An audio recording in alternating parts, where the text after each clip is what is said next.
Did you have any familiarity with the Firestorm character before taking on the role? No. I'll be very honest with you. I'm not a nerd and I'm not a comic fan, and I didn't read comics and I don't really know anything about them.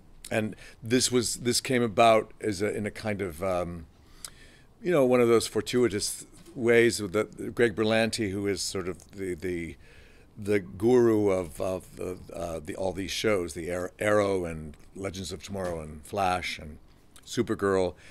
I worked with him years ago on another show, Eli Stone, with Johnny Lee Miller, who is from this part of the world, and that was a really wonderful experience. And so when he approached me about doing this role, it was for a short term to do a few episodes of The Flash, and I thought, well, this I've never done anything like this, and I loved The Flash, and I had friends on it, and Tom Cavanaugh and Jesse Martin, and so I thought, well, this will be fun, and so I did it, and then out of that came Legends of Tomorrow, and by the time Legends came up, I'd already done several episodes of The Flash, and I thought, well, at my age, to be offered a superhero role, back to your question, what a great and odd thing in my life for my final act, as they say, and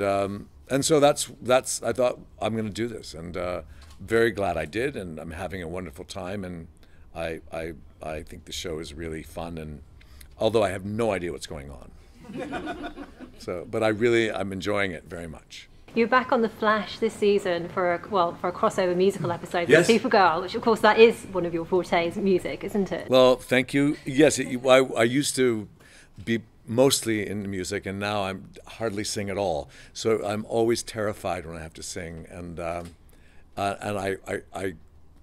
idea that I was singing with Jesse Martin and John Barrowman, a trio of one of my favorite songs from Guys and Dolls, was so daunting, and I went into a complete depression, and then hired a vocal coach in Vancouver, where I was shooting, and got myself, just worked so hard, and then I finally was okay, and I thought it actually turned out really well, and I'm proud of it.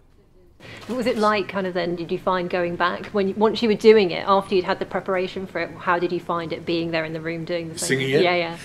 Once I got into the studio, and Blake Neely, who writes all the music for these shows and who I'd worked with on Eli Stone, I literally, I called him, and he calmed me down, and he was always the person on Eli Stone, because I had to sing.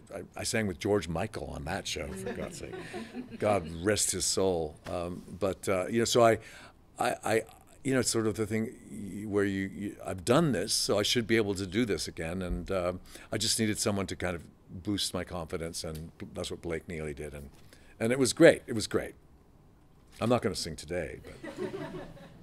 Do you ever feel slightly terrified, because obviously there's always a change on the ship in Legends? They come and go, like Snark's gone, Mick Rory went for a bit. Do you think, when will I go, when will Firestorm go? Do you think you're safe because there's two of you? No. No one is safe on these shows, and I don't really think about that. I mean, there'll be a time when it's time to go, and I'll be going. So, no, it's sort of my goal is to enjoy the day I'm in, and I am. So I don't really think about that. To other people, sometimes obviously acting like drama school is like being that kid again, sort of thing. To you, to me, you're always Sidney Bristow's father. No matter what you do, you're that. So, bless your heart. That's what Jennifer Garner says. Yeah. So when you're on this set these days, to you, is it still like playing that game when you were that young child, or do you feel like you're sort of passing down to these younger people on set as well? I always feel I'm slightly intimidated by some of these young actors, because they're so much smarter than I am, and so good. Really, I mean, they're really so brilliant. I mean, Franz Drameh, who plays my other half, is from East London, or South London. I know there's a difference, and I'm sorry, I can't remember, but I'm not sure where exactly. But he is so.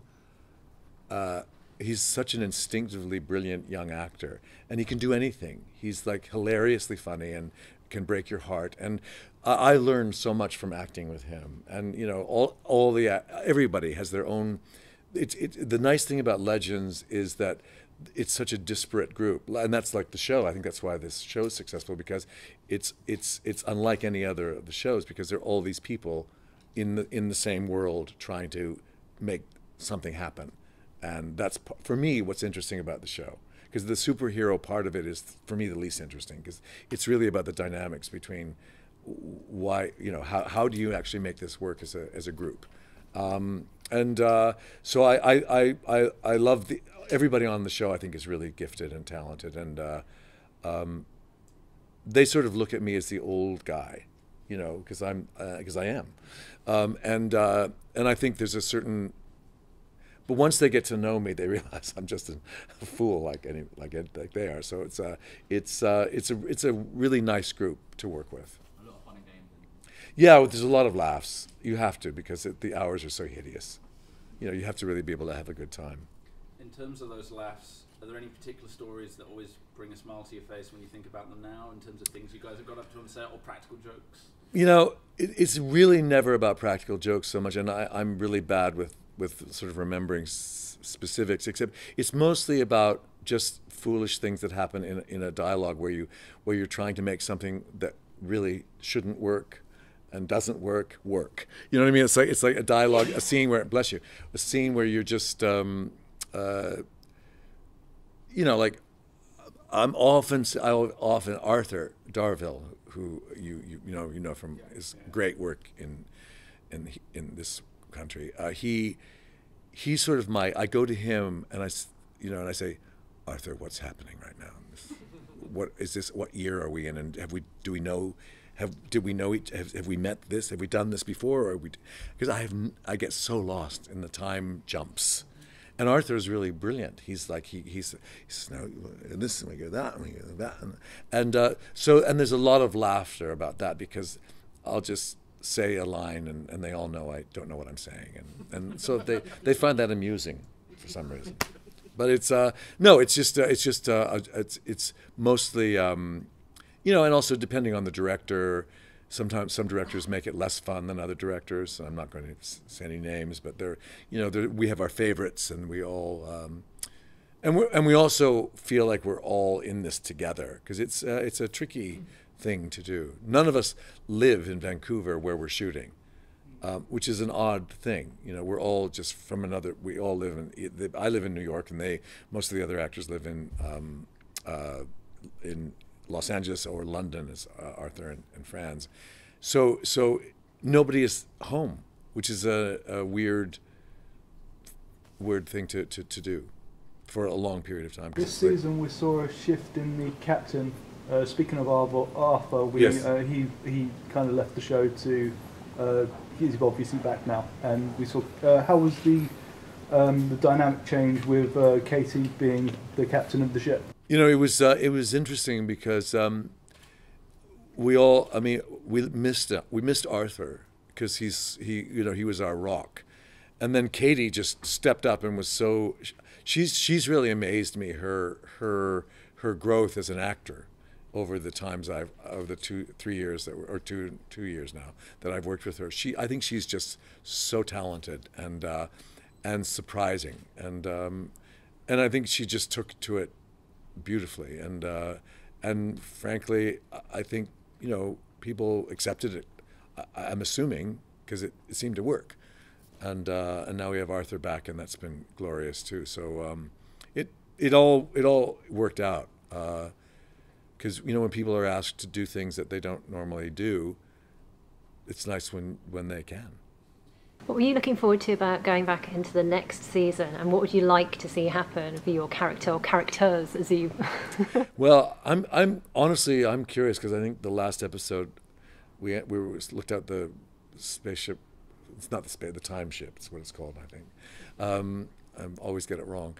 And there were dinosaurs out there, so I have no idea what's happening. You know, I'm dreading night shoots with funny creatures. I'm dreading it. But you know but I really don't know what they're going to do. And for me, it's really always the same. It's always about, you know, how does this character, the struggles he encounters you know, I'm always curious about his relationship with his wife and what, because I sometimes think they forget that I'm married, and I say, and I sometimes say in the middle of a scene, "Where's Clarissa?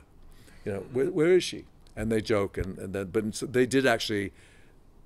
They kind of wrapped that up a little bit better, I think, at the end of the season. But so I'm curious about his, you know, what he does now. Like where does he fit in with this group? Because it's you know, they have trouble because they can't really send me out on, you know, battle things because I'm too frail. And so I loved the daughter relationship. That was really, because that's interesting to me, you know, and and she's so good, that girl. She's just so talented, and so I'm hoping there's more of that.